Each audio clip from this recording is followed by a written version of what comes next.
चालण्याचा पाया, चालण्याचे बळ, विचाराची कळ, तुकाराम तुकाराम.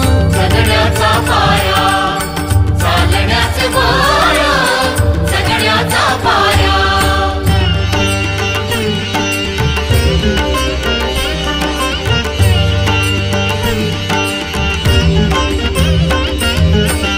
शब्दांचे इमान, अक्षरांचे रान, शब्दांचे इमान, अक्षरांचे रान, अभंगाचे पान.